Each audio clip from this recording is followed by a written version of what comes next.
Okay.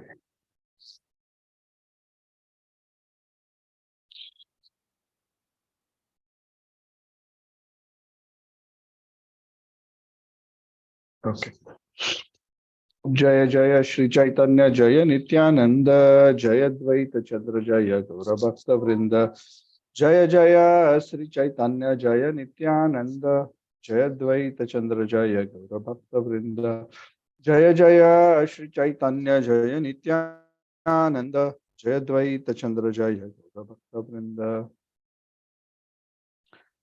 Om Jnanatimirandhasya Jnananjanachadakaya Chakshurunmilitam Yena Tasmai Shri Gurave Namaha Shri Chaitanya Manobhishtam Sthapitam Yena Bhutale Swayam Rupaha Kadamayyam Dadati Supadantikam Vandeham Shri Guroho Shri Yuta Padakamalam Shri Gurun Vaishnavamscha Shri Rupam Sagrajatam Sahagana Raghunathanvitam Tam Sajivam Sadvaitam Savadutam Parijana Sahitam Krishna Chaitanya Devam Shri Radha Krishna Padan Sahagana Lalita Shri Shakhanvitam He Krishna Karuna Sindhu Dinabandhu Jagatpate Gopesha Gopika Kanta Radha Kanta Namostute Tapta Kanchana Gaurangi Radhe Vrindavaneshwari Vrishabhanusute Devi Pranamami Haripriye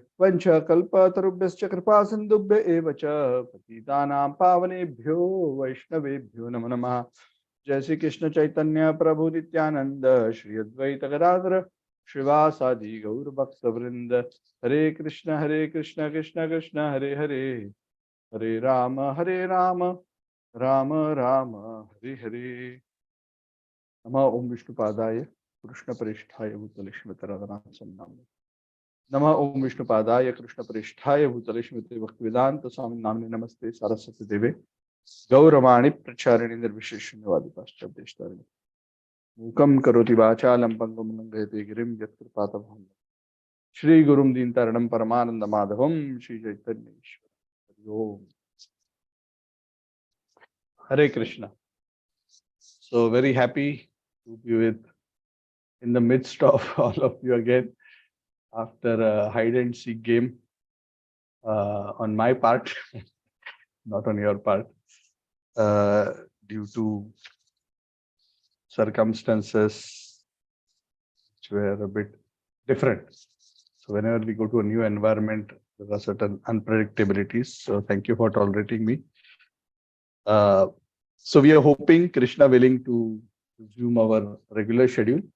Of course, barring the coming Saturday, because it is in Kuala Lumpur, it is Sri Jagannath Rath Yatra celebration. But other than that, of course, generally we will try to keep to our schedule, our Wednesday CC and Saturday Bhagavatam class. Saturday, we are about to begin the 5th canto of the Srimad Bhagavatam. It's very, very interesting. A lot of amazing topics there. So we'll start that soon. Not this Saturday, but the following one. Also, want to wish all of you a very blissful, happy, progressive, Krishna conscious New Year. Even though technically from a Vedic perspective, our New Year is on a different day. But nonetheless, it does,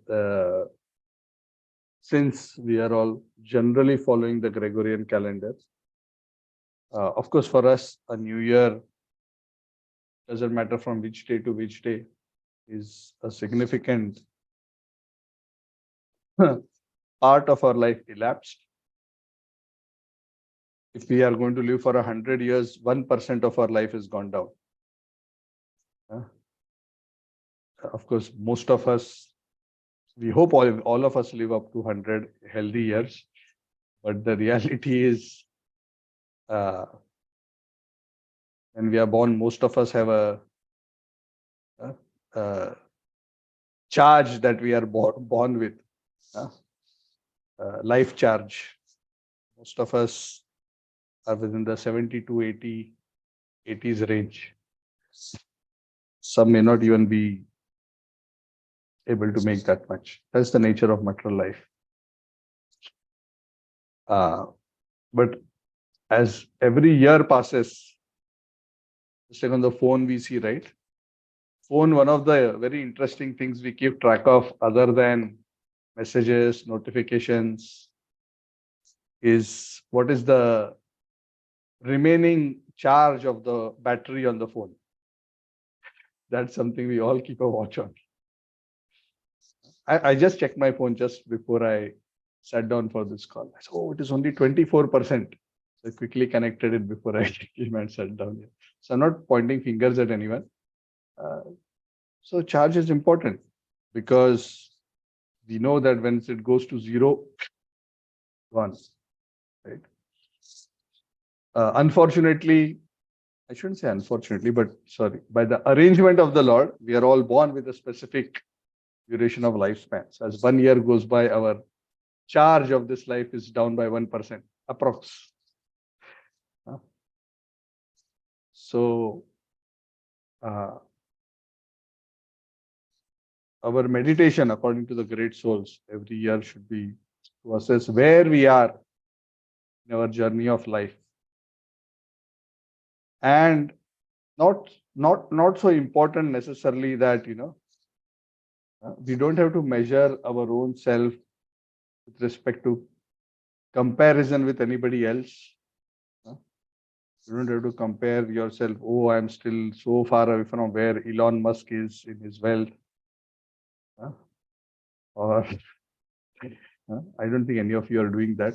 I hope not. If you are doing that, you are going to be frustrated for the rest of your life, quite likely.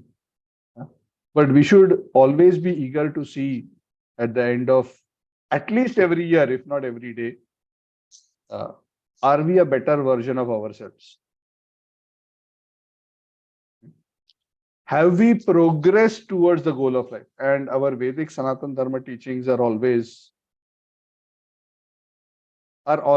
in such a way that they are not actually pushing us for a competition with somebody else, because each of us is on our own journey. In our own journey, we have a particular background, we have a particular context, we are at a particular point in our journey which has spanned billions of lifetimes. So while we may draw some inspiration from others' journey, we should at the end of the day be looking at how far we have progressed in ours. And when we talk about progress, we are essentially measuring it in two parameters. How much more we are attracted to Krishna, and how much more we are detached from materialistic way of life. So we hope that all of you are doing that assessment.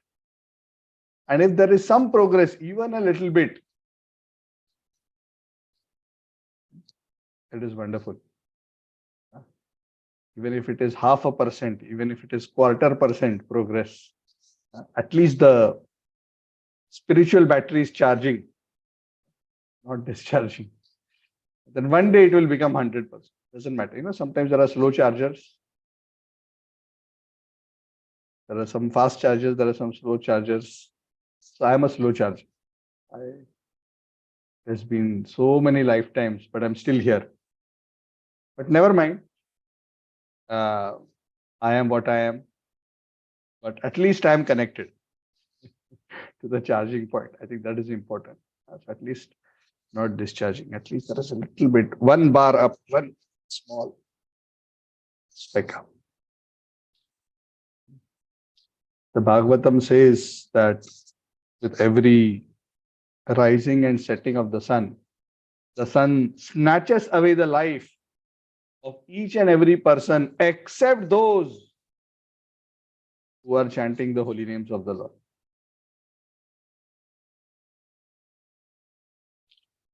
So if we are connected to the process of devotional service, if we are faithfully following the process, sometimes we may not even see tangibly that we are getting charged. As we wonder, oh, I have no idea whether I have made actually some progress or I have not made any progress. Correct? How many of you sometimes wonder like that? Have I made any progress at all? Bhaskar Prabhu wonders. Amit Prabhu wonders. Suraj wonders.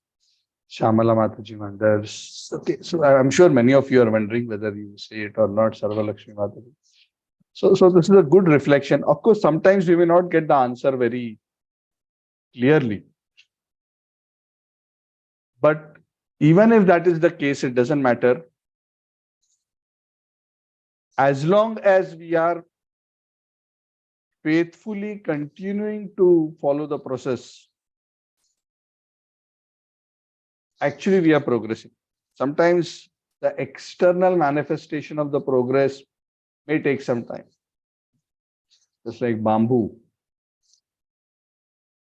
Bamboo takes a long time to grow after the bamboo is planted.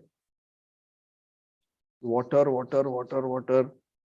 Nothing is coming out from the ground. Nothing is visible. So it seems though nothing is happening. I'm wasting putting so much water. But actually something is happening. You know what is happening?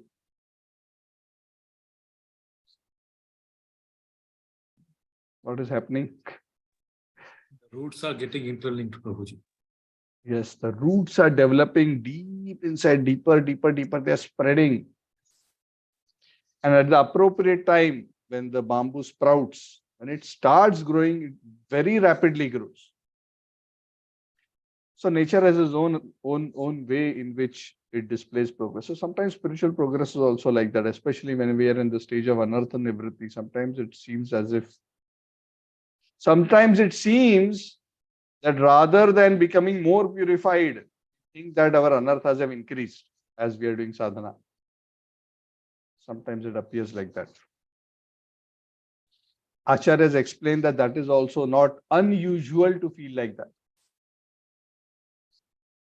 Just like if you come to a house which has been left unattended for a long time, dust would have settled everywhere. So as soon as you enter the house, the dust may not be apparent. But as soon as you start cleaning the house, the dust which had settled starts unsettling and coming into the air. And for some time, it starts appearing as you are cleaning the house, if you are actually cleaning it, that the house is more messy and more dirty than what it was when you entered the house. Dust everywhere. It looks more dirty because you can see dust floating everywhere. Initially, it was all settled. So it appears more dirty. But the great souls say, no, this is a part of the process of cleaning. The anarthas which have settled in our heart over millions of lifetimes of sinful and sense gratificatory activities get unsettled as we agitate our hearts through the process of chanting the holy names. Hare Krishna, Krishna Krishna, Hare Hare, Hare Rama, Rama Rama, Hare Hare. So sometimes it may appear. So that's why sometimes it's a bit difficult to properly judge where one stands in one's progress. Of course, that's why it is good to always take guidance from the guru and other seniors to know that we are actually progressive. But nevertheless, what I'm saying is all these dimensions are there, but one must always remain introspective, that one is properly progressive on the path of spiritual advancement. Yeah, so I'm taking this opportunity to wish you all a progressive new year so that all of us can move closer. The whole purpose of us having this Sangha is so that we together develop our attraction for the Lord and progress on the path of devotional service. So having said that, I want to come back to the topic for today. The intention for today is a continuation of Adi Lila. We are actually towards the end of the Adi Lila. Out of the 17 chapters, we have already completed 15. So today we are discussing chapter 16. Krishna willing, we'll complete it. And then there is chapter 17. So we have been discussing the childhood, the appearance pastimes, the childhood pastimes of the Lord. and we have also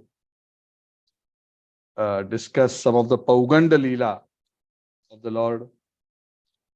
So chapter 16 is actually focused on the pastimes of the Lord in his childhood and youth. So what does this actually mean? This interjection between childhood and youth. The thing is, there are sometimes not very exact English equivalents of certain terms on, in our traditional languages. So that age is known as Kaishora. Kaishor means it is not yet Yauvan, it is not yet youth, it is not yet child. Between. So the closest description of this in the English language is teenager. Something like that. Kaishora. 13, 14, 15, 16, 17. Like that. Youth is usually considered 18, 20 and beyond. So this chapter is focused on the description of the Lord's pastimes like that. And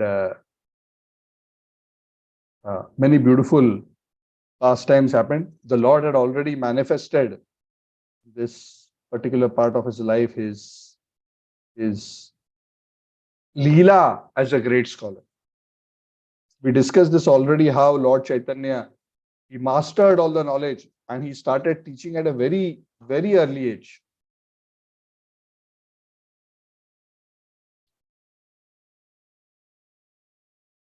I think around, if I'm not wrong, around the age of 11, he started teaching. And he had his first school, his own school by the age of 16. His own toll. And I think this also I had mentioned earlier. So Krishnadas Kaviraj Goswami, glorifying the Kaishora age of Lord Chaitanya, starts the chapter by saying that both the goddess of the goddess of wealth, the goddess of good fortune, Lakshmi Devi, as well as the goddess of learning, Saraswati, worship Lord Chaitanya Mahaprabhu. How? Lakshmi Devi is the consort of the Lord. So as his spouse, as his consort, she obviously worshipped him. Saraswati Devi worshipped him in the form of his victory over the great scholar Keshav Kashmir. Now you may be wondering, what is this particular story? So this particular pastime we'll be discussing later in today's class. In fact, the majority part of today's class, based on the chapter itself, is on this pastime of how Nimai Pandit smashed the pride of this very, very great scholar Keshav Kashmiri and transformed him into a great devotee.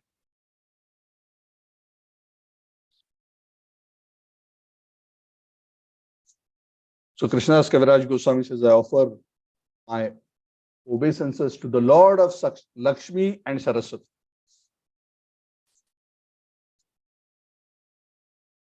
So at the age of 11 years, Chaitanya Mahaprabhu began to teach. So the age of 11 is considered as the beginning of his Kaishor. Like he said, right, he's just about to enter his teens. Up to that age, 5 to 10 is Pauganda. Up to 5 is Balya. 6 to 10 is Pauganda. And then 11, I think 16, 17 roughly is considered Kaishora. And then there is Yauvan. It was not a very strict definition, but roughly like this. So the Lord was very, very scholarly. When the Lord manifested his pastimes of a teacher, the Lord would especially teach Sanskrit grammar. And the Lord was very expert. The Lord was very scholarly because he would use certain texts to teach, and he had his own unique way of teaching. Very soon, when the Lord became a teacher, many, many students would come to learn from him because he was just outstanding. He was not only very learned, but he was a very, very brilliant teacher. His explanations and the way he would teach were out of the world. He became a very, very famous teacher in those days. And the Lord would not just teach and in that way show his erudition, but the Lord displayed his erudition by engaging in debates. And he would talk about so many scriptures, he would talk about so many topics, and he would argue and defeat through logic and grammar. At the same time, Nimai Pandit always displayed great humility. He was very gentle. And that's why, even though he would debate, none of the people that he would debate with would actually become unhappy. Now, this is something very wonderful. And this is worth learning. And we will discuss more about this particular trait of Lord Chaitanya when we discuss about the pastime of Keshav Kashmiri, because this particular quality was demonstrated there very beautifully of how the Lord was so gentle, even though he was so scholarly. Typically, those who are scholarly, they become very proud. Janmashwarya Shruta Shribhi Edamanam Madhapuman Naiva Arhati Abhidatum. Those who are having even one of the opulences, wealth, beauty, great family, great learning, they tend to be very proud. I am somebody great. And then they behave in a condescending manner with others. But the Lord was not like that. We also briefly mentioned that along with the Lord's scholarly pastimes, the Lord also displayed in this age various playful pastimes. The Lord used to love spending time in the Ganga. Even as a child and later even in his Kaishore age, he would go with his students into the Ganges and perform all kinds of sporting pastimes. They would splash each other with water and do all kinds of things. Sometimes at a more younger age, of course, not at Kaishore age, but at a younger age, he would swim under the water, and if somebody is bathing in the water, he would go down and pull their legs and play all kind of pranks. But the Lord loved to play with the students and splash water and so many beautiful pastimes. So after having established himself as a teacher, being well respected, we also discussed in the last class how by the Lord's own desire and through the arrangement, externally through the arrangement of Vanamali Ghatak, on Sachi Mata's insistence, the Lord married Lakshmi Devi, the daughter of Vallabhacharya. And as a Grahastha, the Lord was developing himself as a teacher. And at one point, the Lord felt that, oh, I'm a Grahastha, and the duty of the Grahastha is to earn both material and spiritual wealth. In fact, Lord Chaitanya instructs like this to one Grahastha devotee at a later part of its pastimes. But the Lord felt, I must accomplish myself in my profession and I must acquire wealth, because as a Grahastha, it is the duty of a Grahastha to do the needful, to acquire wealth so that the wealth can be used for dharmic purposes. So there's nothing wrong in earning wealth. The thing is, we just have to be not greedy and we have to make sure that the wealth is engaged nicely for dharmic purposes. So thinking like this, the Lord took a tour to East Bengal. What is East Bengal? See, in the olden days, now there is this country of Bangladesh, but in olden days, this Bengal was a very, very huge province because there was no India, Bangladesh, Pakistan. There was one big country. So the Lord, who was based in Mayapur, Navadvip area, which is a part of West Bengal today, traveled to the East Bengal, which spans what is quite a bit of course, some parts of West Bengal and also some parts of what is today known as Bangladesh.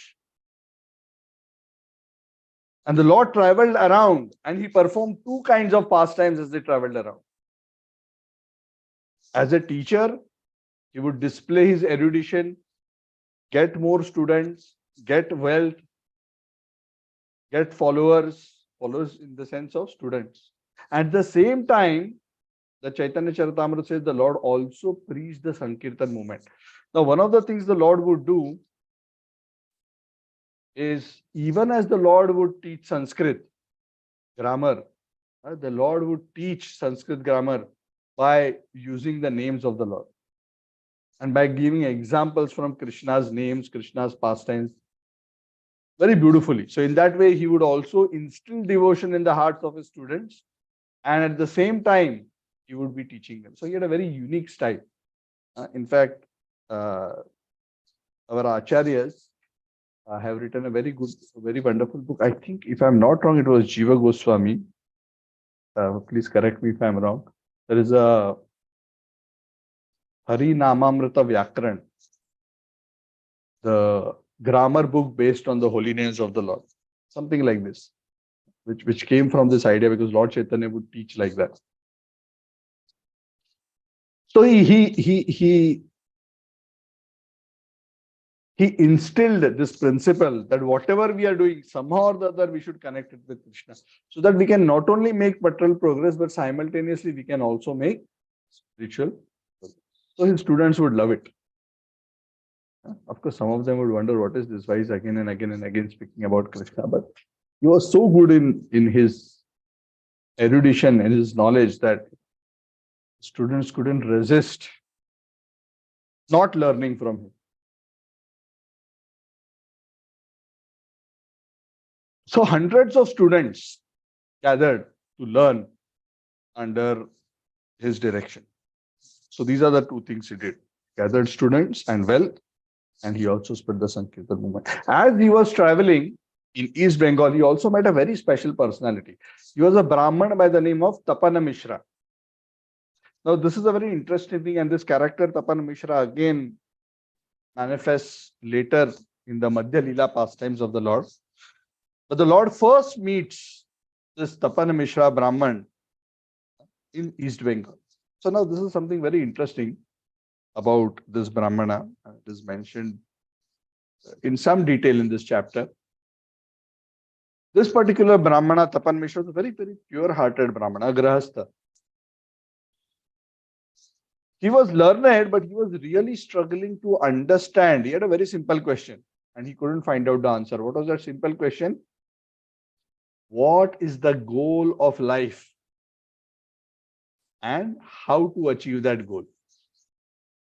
You think it's an important question? How many of you think it's an important question? Yes, this is the most important question. Correct? What is the goal of life and how to achieve it? If we don't know what is the goal of the human form of life and we don't know how to achieve it, then we will waste our life. It is like having a iPad and not knowing what it is for and how to use it, and using it as a cutting board for vegetables. You have no idea what it is. So human life is very, very powerful, very, very precious. So he was really wondering. And he was thinking to himself, I have studied so many books, but I'm unable to figure out. And Krishnadas Kaviraj Goswami makes a comment. He says that one may go on studying many books and scriptures and commentaries of so many sadhus and gurus and acharyas, but simply by study, one cannot reach the real conclusion. Because when we hear different opinion of different people, rather than being conclusive in understanding what is the truth, one actually becomes confused. You agree? I had a similar question in my mind when I was a very young boy. What is the goal of life and how to achieve it? And I would also do something similar. Of course, I'm not comparing myself to Tapan Mishra. I am, nothing. But this kind of a question is there in many individuals. And I would also read so many books and so many things. And the more books I read, the more confused I became. Why? Because just through learning and study, when one hears so many opinions, so many analysis with different sages, nasti munir yasya matam na bhinnam, that no two munis have exactly the same opinion. I was confused. So rather than developing strong faith in the goal of life, one becomes confused. So Tapan Mishra reached a similar situation. Because actually, one cannot ascertain the real goal of life like that. One ascertains the real goal of life when one achieves shelter at the lotus feet of a spiritual master. And I had a similar experience as well. So I became clear about the goal of life only after I met my spiritual master.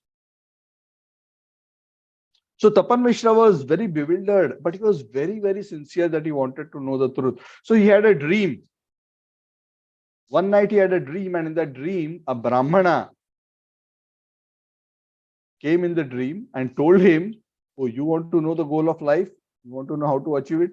Go and meet this Nimai Pandit who will be visiting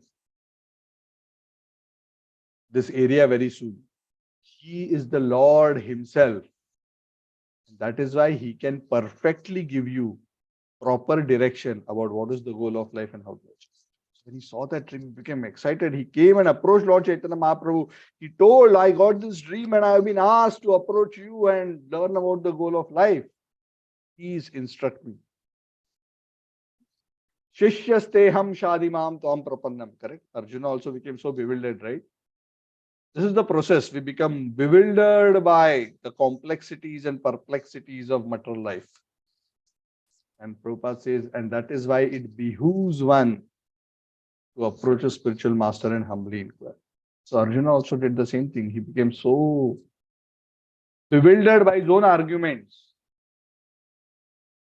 कार्पण्य दोषोपहत स्वभाव प्रच्छामि त्वाम धर्म सम्मूढ़ चेताः यश्रेयस्या निश्चितं ब्रूहितम् शिष्यस्तेहं शादिमाम त्वाम प्रपन्नम. I am confused about my duty. I am surrendering to you. You are my guru. I am your disciple. Please instruct me what is the best thing to do.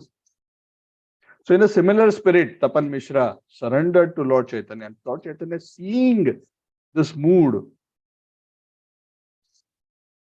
of humble submission, because that is what the Guru wants. The Guru is not interested in your wealth. He is not interested in many followers, many disciples, at least the genuine Guru. But they are pleased when there is genuine inquiry. So Nimai Pandit, Lord Chaitanya advised him. What did he advise him? He told him what is the goal of life. And what is the goal of life? Is to be established in one's original spiritual position as the servant of Krishna. Jivera Swarupa Hoye Krishnera Nityadas. And what is the process to attain it? Harer Nama, Harer Nama, Harer Nama, Eva Kevalam Kalau Nastaiva Nastaiva Nastaiva. Ah, chanting the holy names, chanting the holy names, chanting the holy names. Very clear instructions. Achieving Krishna Prem is the goal, and the process is chanting the Hare Krishna Mahamantra. Hare Krishna, Krishna Krishna, Hare Hare. Hare Rama, Rama Rama.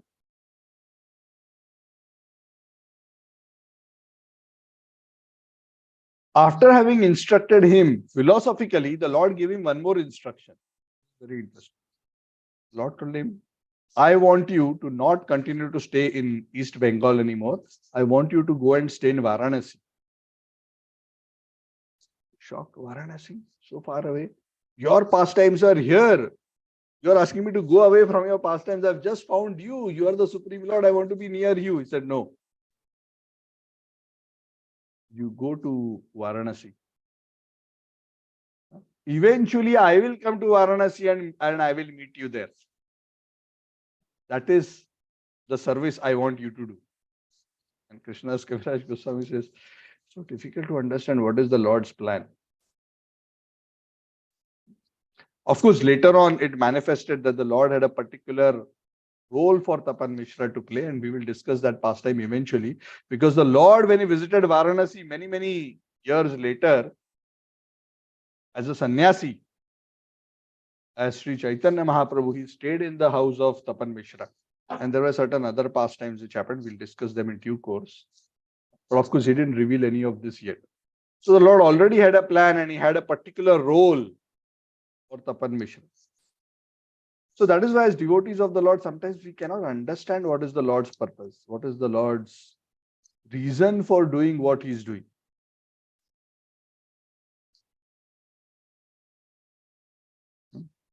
Sometimes the Lord puts us into situations, circumstances, creates sometimes periods of intense difficulties, challenges in our life because He's preparing us for something more wonderful, more amazing in the future. Srila Prabhupada got his success only in his 70s. So he spent his lifetime in preparation. So there's no reason for us to be despondent. We are still, most of us are much younger. So anyway, Tapan Mishra was instructed like this, and Krishnadas Kaviraj Goswami says so difficult. So this is how the Lord performed various pastimes. He was initiating so many people in the chanting of the Hare Krishna Mahamantra, and he was also teaching them and educating them. As all these pastimes the Lord was performing, and for I don't remember on top of my head how long the Lord was in East Bengal, but I think it was close to a year if I'm not wrong. I don't have that number on top of my head. But as the Lord was away, Sachi Mata and Lakshmi Devi, the young wife of Nimai Pandit, they were back in Navadip, and Lakshmi Devi, who's the Lord's consort, eternal consort, was feeling so much separation from the Lord. We cannot imagine how much separation these very, very close, intimate, either associates or energies of the Lord will feel when the Lord in his Lila apparently goes away from them. So Krishnadas Kaviraj Goswami says she was feeling such intense separation that Lakshmi Devi was bitten by the snake of separation. So it is said that in the manifest Leela, Lakshmi Devi was bitten by a snake while Lord Chaitanya was away, East Bengal. And she disappeared from this world on the pretext or on the external reason of being bitten by a snake. The Acharyas explained that the real reason was not that she was bitten by a material snake, but she was bitten by the snake of separation. She couldn't take that separation from the Lord, and she left and went back the divine abode. Mother Sachi was so devastated, she was so distraught, and she was thinking, oh, what will I tell my son Nimai? I insisted that he should get married, and see that in his absence, I couldn't even take care of his wife. This very young girl, Lakshmi Devi, she passed away, so she was feeling so sad for Nimai. And she was feeling extremely distraught. Of course, at an external level, it seemed Nimai Pandit did not know what was happening, but actually, of course, being the Supreme Personality of Godhead, the Lord is very well aware of what is happening. And when the Lord sensed and understood how much Sachi Mata was feeling tormented because of this episode, he decided to end his tour of East Bengal and come back home. So Lord Chaitanya returned home very, very successful, gathering lot of wealth, lot of students, hundreds and hundreds of students, having conquered and defeated everybody. He came back to Navadvip again. He consoled Sachi Mata, was so upset, and eventually, in due course, not immediately, but not very long thereafter, Sachi Mata insisted to Lord Chaitanya that you must get married again. And eventually the Lord agreed, and in due course, the Lord married Shri Vishnu Priya Devi.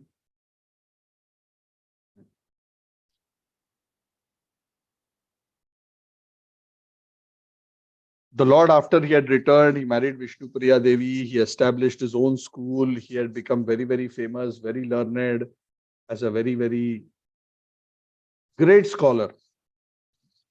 Navadvip, as I had mentioned, was already a place of great reputation in terms of learning. And Nimai Pandit had already established himself as the top professor. So there is Harvard, and within Harvard, there is the best professor at Harvard. Navadvip was the best university in the universe, or at least the Earth planet. And Nimai Pandit was the top professor, the undisputed scholar. So many times, many learned scholars from other parts of India, hearing about Navadvip, they would come and try to establish themselves as learned, and Nimai Pandit would very easily defeat them. Now, there's one very interesting episode, and that is the concluding pastime of this chapter. We have 15 minutes. Krishna willing, we'll complete it. There's a very beautiful pastime which happened after this, and that was the pastime of the episode of the crushing of the pride of Keshav Kashmiri. So we will discuss that pastime. This pastime has been described in great detail by Vrindavan Das Thakur in Chaitanya Bhagavat. Krishnadas Kaviraj Goswami also describes it in a fair amount of detail, but he just says that there are certain details which are described in Chaitanya Bhagavat. I'll not go into that details. I'll describe the others here. So I'm going to take a little bit of the fusion of both and try to describe it. This pastime is very, very beautiful, very, very instructive, and it can be spoken for an hour or more in great detail. But we have 14 minutes, so we will aim to complete it in 14 minutes. Again, as I mentioned, we are discussing Pravaha, which means this is appetizer. So I'm walking you through the menu. You have to order the dish and eat the dish. This is only a whiff of the smell of the dish. Anyway, actually not that much, a little bit more than that we will discuss. But hopefully you will be inspired to read the CC and Chaitanya Bhagavat.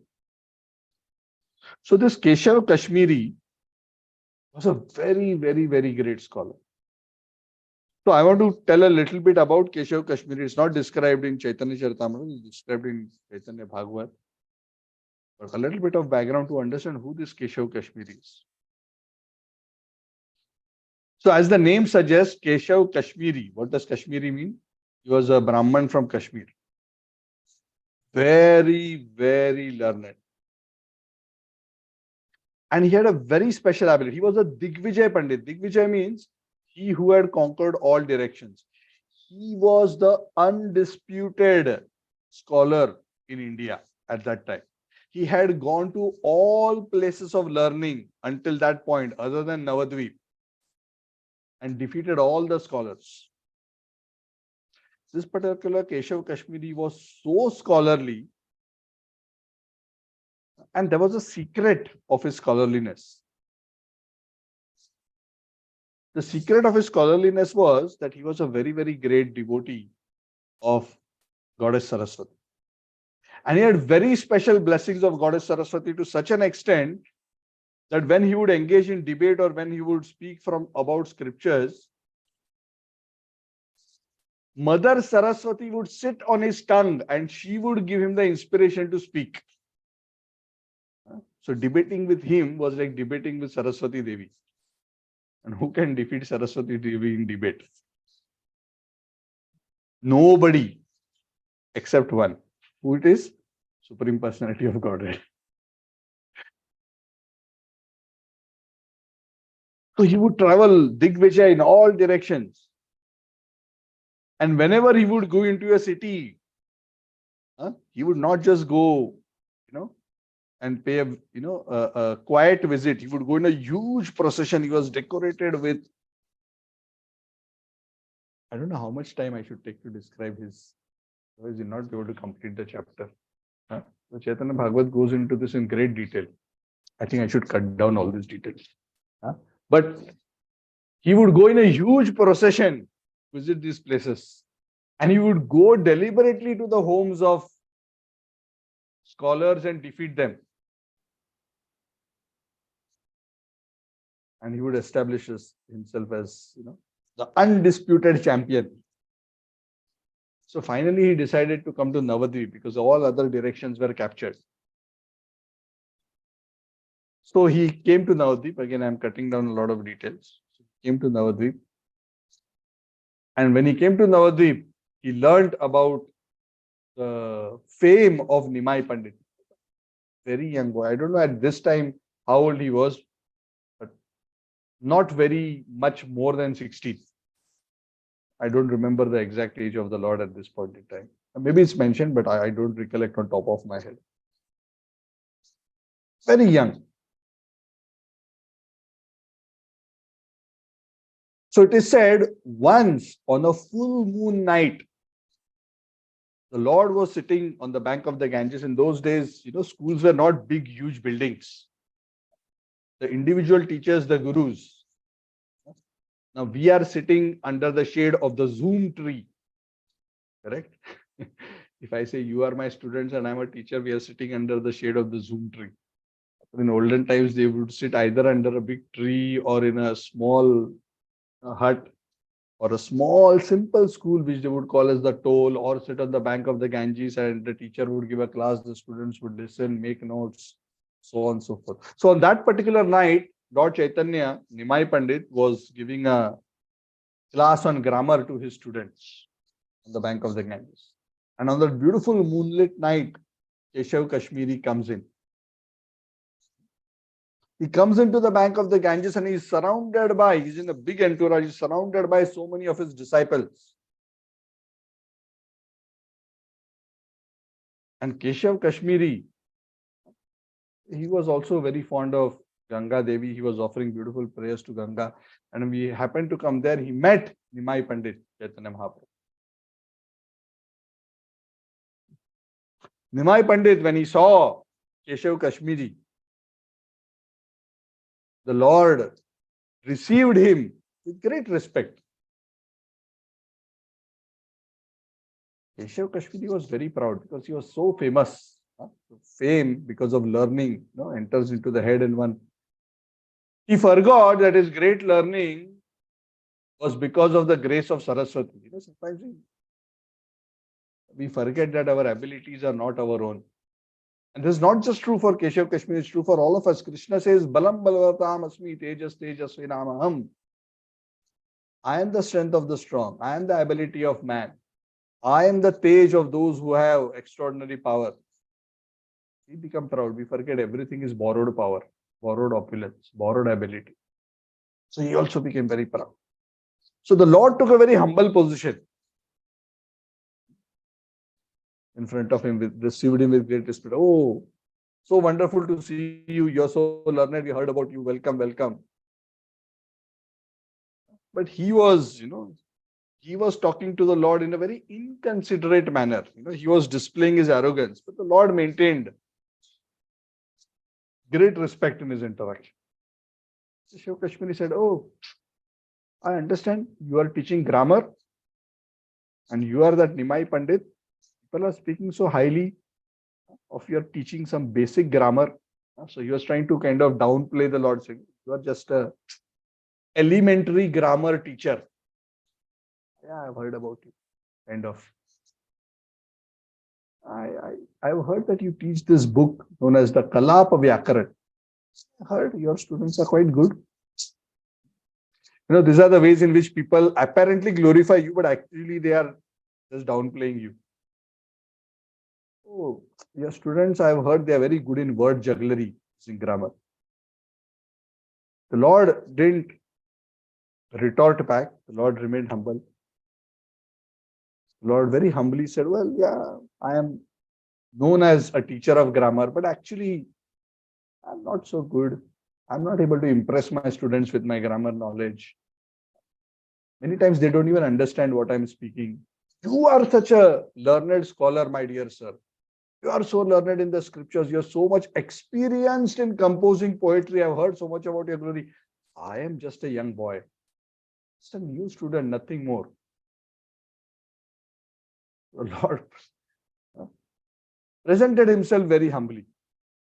Then the Lord made a request to him, because the Lord had a very clear objective in this particular interaction. The Lord wanted to give his mercy. He said, you are so great. I am ordinary. I want to see your skill. I've heard you are very good in composing poetry. So can you please give us a demonstration of your poetry? We are standing in front of Mother Ganga. Please compose some poetry in glorification of Mother Ganga. So when Keshav Kashmiri heard this, he became even more puffed up. Yeah. So I am actually so great. Yes, very true. You have understood me properly. You are ordinary. I am so great. Oh, you want me to display to you how great I am? And he was actually so great from a material perspective, of course, by the blessings of Saraswati, that on the spot, he started composing Sanskrit poetry in glorification of Mother Ganga. Just imagine somebody comes to you and says, compose poetry, and from your mouth you start composing, not sitting and thinking, give me 1 month, I will compose one poetry and come. No, instantly Sanskrit poetry started coming from his mouth. And Keshav Kashmiri was composing poetry continuously, one shloka after another in pure Sanskrit. It is said he non-stop spoke for 1 hour, continuously coming out with verse after verse in glorification of Mother Ganges. 100 verses he composed in Sanskrit in 1 hour. And everybody is shocked. So he was trying to show off, what I can do. And from a material perspective, this was indeed amazing. Who can do something like this? The Lord just played along for some time. The Lord said, oh, wow, so wonderful, sir. There is no greater poet than you in this entire world. And your poetry is so great that it is so difficult to understand that nobody can understand it. Only Mother Saraswati can understand it. So I just request to you, it is so high, whatever you are speaking. Can you take one verse from your composition and explain the meaning in your own words? Then all of us will be very happy to hear. So the Digvijay Pandit became even more proud. Oh, now he's asking me to explain. He doesn't understand my high level composition. Okay, tell me which shloka you want me to explain in detail. So the Lord immediately quoted one shloka from the 101 shloka. I don't remember the exact, the exact shloka is given in Chaitanya Charitamrita. I'm not going to recite it. But one of the shlokas from the middle, the Lord quoted from memory. And he said, this verse you can explain. And Keshav Kashmiri was shocked. He said, I recited these verses like the blowing wind. How could you learn it by heart? 100 verses, I was just ranting out, so to say, How did you memorize this? The Lord very humbly said, yeah, by the grace of the Lord, some people become a great poet like you and compose poetry. And by the grace of the Lord, I have this ability that whatever I hear once, I can remember and never forget for the rest of my life. I'm a Shruti Dhara. I was shocked. This is amazing. Huh? Just hear once and never forget. So he was struck with wonder. And then the Lord said something interesting to him. Sir, my request to you is, for this particular verse, please explain what are the good qualities and the faults in this verse. The Brahmana Keshav Kashmiri was shocked. He said, "What do you mean? There is not even a tinge of fault in this verse. Actually, it is full of good qualities. Especially, there are so many beautiful figures of speech like similes and alliteration." So Keshav Kashmiri said, "What kind of faults? You want me to explain faults of my own poetry?" Then the Lord said, "My dear sir, if you are not angry, can I say something? Actually, you should explain the faults of this verse. Of course, your poetry is so beautiful, so creative, and certainly the Lord must be pleased. But actually, if we scrutinize it properly, there must be both good points and faults. So please let us do this exercise of scrutinizing this verse." And Keshav Kashmiri retorted, "Oh, you are just a grammar teacher. What do you know about literary embellishments? You are not competent to review my poetry. You don't know anything about this subject." The Lord said, yeah, actually, I am not on at your level. But I am just asking you to, please do a review of this one verse so that we can learn from your analysis. Yeah, it is true. I have not studied. I'm just a grammar teacher. I don't know so much about this literary embellishments, but I have heard a little bit from others and qualified people. Just based on the little bit that I've heard, I can do some analysis. If you are okay, then maybe can I present something? Very humbly. Oh, really? Okay. You tell me, what are the good qualities and faults that you find in my poetry? You think you're. So the Lord replied to him very confidently, "My dear sir, in this verse there are 5 faults and 5 good things." And he's shocked. 5 faults? What do you mean 5 faults? And the Lord immediately replied and said, "In this one shloka, there is the faults of avimrishta vidheyamsha, which occurs twice. There's also the fault of viruddhamati, the fault of bhagnakrama, and the fault of punar atta. Each of these are occurring once. So one fault has occurred twice and the other 3 have occurred once. So total of 5 faults. And then the Lord explains from that one verse how that fault has occurred. Now this chapter actually describes each of those faults and which word and how and all that. I am not going to do that analysis. Please read, because otherwise it will be a grammar and figures of speech Sanskrit poetry class, and most of us will neither understand nor be able to appreciate that. But that is not the important part. The important part to understand is that the Lord perfectly established and clearly explained to him what are the 5 faults. One example, which is the viruddhamati dosha, is the Lord said, "Oh, you said you glorified Lord Shiva by calling him Bhavani Bhartru. But this is contradictory. Bhavani Bhartru means the husband of Bhavani. You're referring to Lord Shiva as the husband of Bhavani. But the word Bhavani itself means Bhava Ani. The wife of Bhava. Bhava is Lord Shiva. So when you say Bhavani Bhartru, you are saying the husband of the wife of Lord Shiva. How does this make any sense? If you say the husband of somebody's wife, you will say that only if that lady has another husband. Otherwise, it doesn't make sense. Otherwise, why will you compose something like this? This is just one example I am giving. So this is contradictory because it indicates as if Parvati has another husband other than Lord Shiva. So like this, he gives and analyzes various faults in the poetry.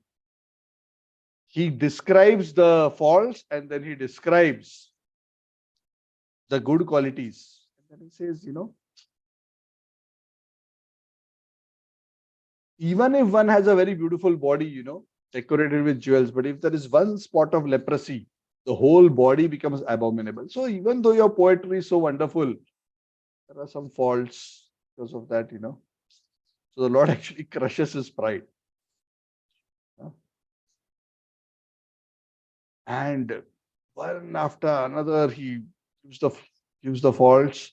And then after that, I'm again condensing the discussion. The Lord goes and gives the description of the good qualities. So after describing all this, the Lord says to him, actually, Keshav Kashmiri ji, I have actually only described 5 prominent faults and 5 prominent good things. But actually, if I go into detailed analysis, there are unlimited faults in your poetry. I only analyzed 5. And this guy is already becoming dizzy. But he says, no, but it's okay, that happens, so many great poets are there. There are so many, but we should overlook all these faults. Your poetry is so wonderful. Tali bajao. No, this is just academic discussion, but not that I'm criticizing you. So Lord was very humble. And this Keshav Kashmiri was speechless. He couldn't figure out what is happening. He had no way to respond. He was so learned, but his mouth was as if it was sealed because he blanked out. He couldn't say, he couldn't figure out a way to counteract what Nimai Pandit was saying. And he became very puzzled. He was thinking, always Mother Saraswati, anybody challenges me, Mother Saraswati gives me answers, and I always have a ready answer. But now nothing is coming to my mind. My mind has gone blank. Has Mother Saraswati become upset with me? The wonderful explanation that this boy has given, this very young teenage boy has given, it's not possible for a human being. It is only possible if Mother Saraswati has spoken through him. So he was a bit shaken up and he said, oh, my dear Nimai Pandit, what you have explained is very interesting. I'm quite surprised. You are so learned. You are saying you are not a literary student. You are only a grammar teacher. This is amazing that you are able to analyze all this in such a detail. And then the Lord just said, no, it's okay. Faults are there everywhere. Not a problem. And the Lord actually towards the end, he says, maybe, now it is already a bit late. This is not mentioned in this chapter, is mentioned Chaitanya Bhagavat. It's not mentioned Chaitanya Charitam. The Lord told him, it's already late. We have discussed one verse today. Maybe we can discuss other verses tomorrow. You think about what I've told you, you come back tomorrow, we can have more discussion. In that way, everybody will learn. Something to that effect. Not be exactly this, but something to that effect. And Keshav Kashmiri was, yeah, okay, I'll see you. It's late now. And he was like totally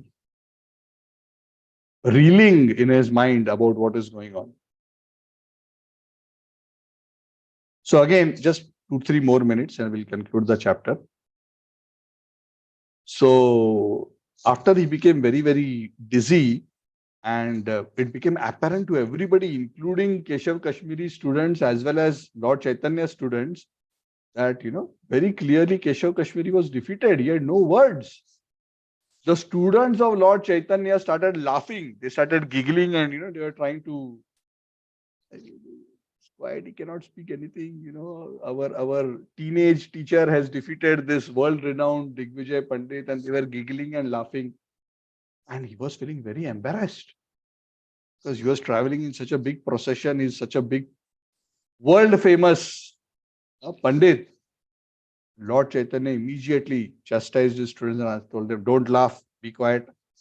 So the Lord did not want to publicly disrespect Keshav Kashmiri.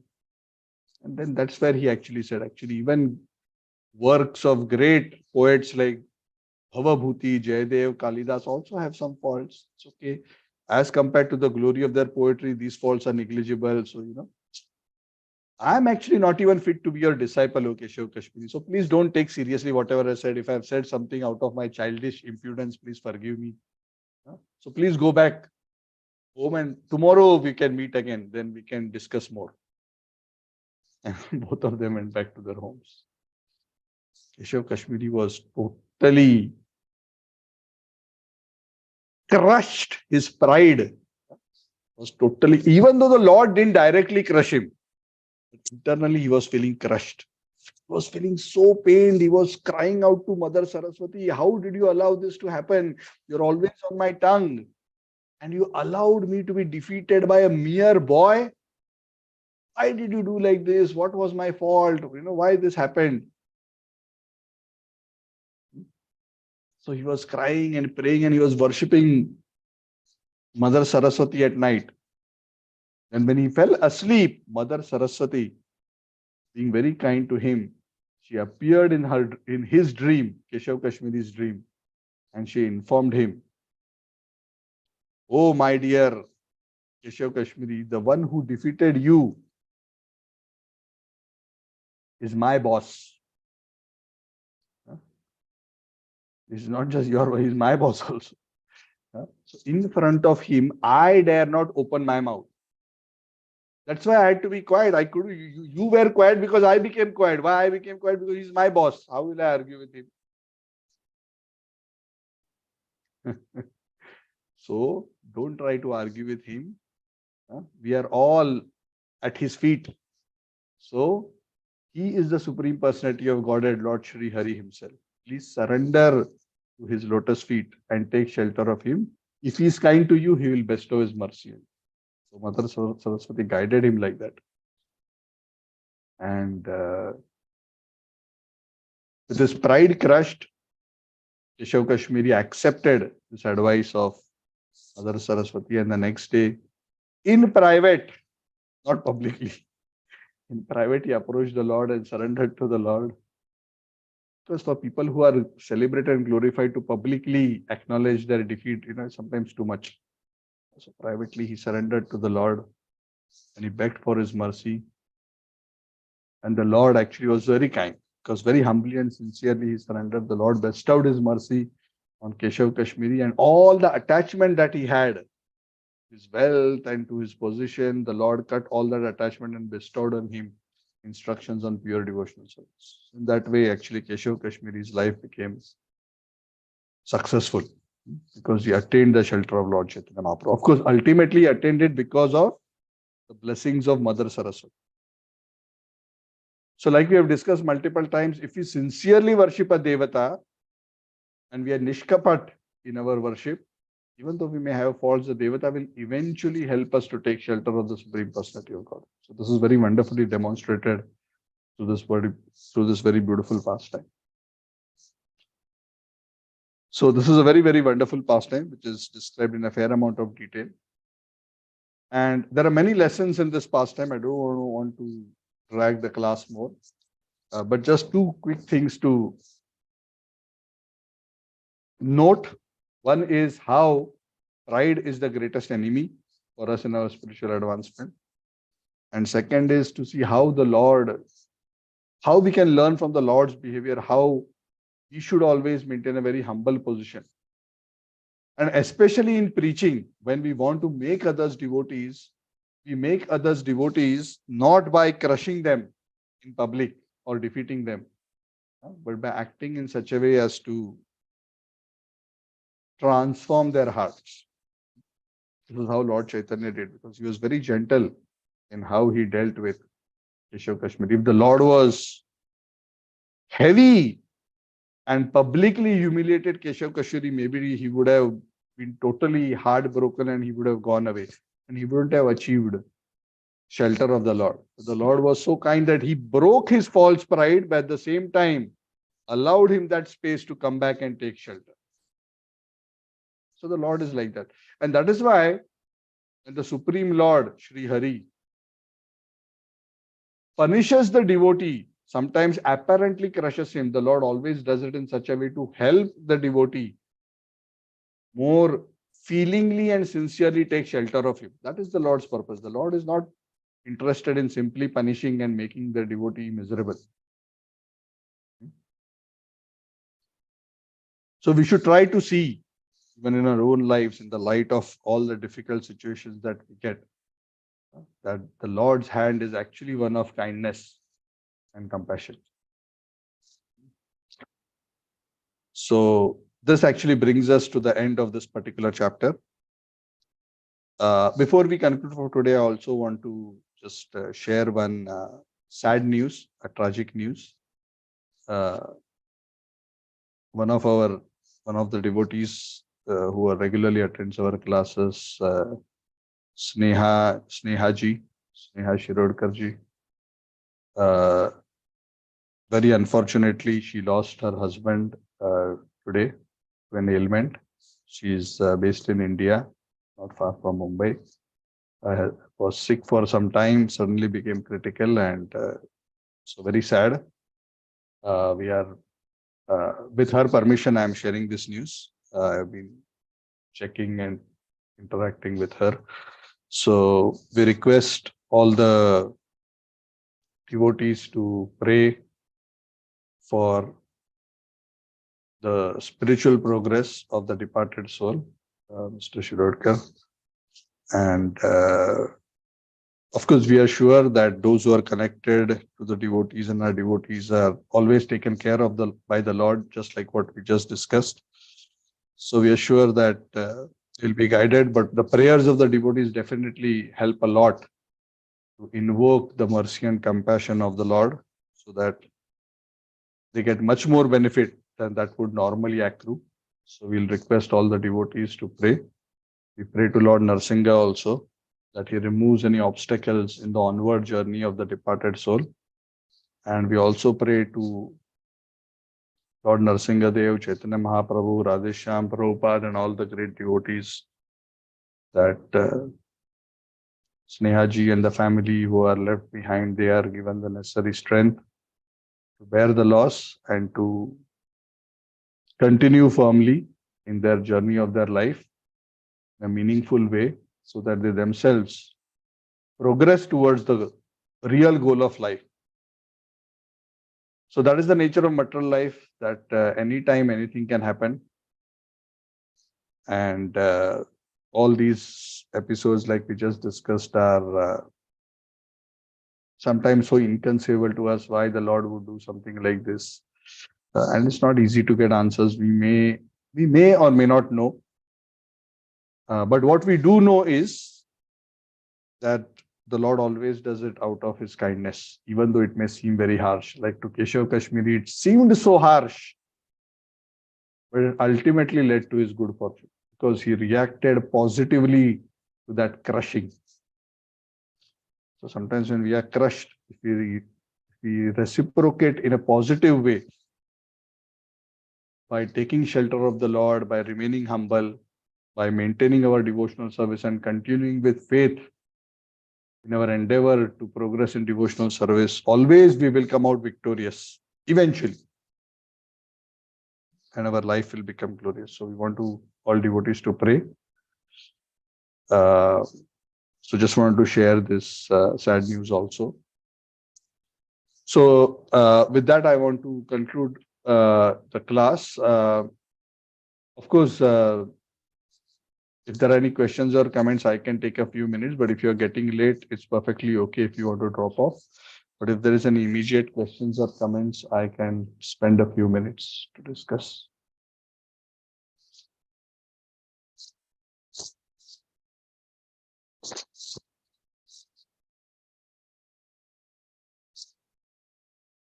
Okay, perfect. So thank you all very much. And so as I mentioned at the beginning of the class, I will see you on next Wednesday. This Saturday, we are having Jagannath Rath Yatra in KL, so we'll not have the class as usual. I will see you all on next Wednesday, and then the Saturday and thereafter. Thank you very much. Shri Chaitanya Charitamrita ki jai, Shri Gaur Nitai ki jai, Shri Prabhupada ki, Namaveta Gauravasta Vrinda ki. Thank you. Hari Bol. Thank you, Hari Bol. Thank you, Prabhu. Hare Krishna. Thank you Thank very you, much. Prabhu. Hare Thank you, Krishna. Prabhu. Hare Krishna. Thank you, Hari Prabhu. Hare Bol, Krishna, Prabhu. Hari Bol, Hare Krishna.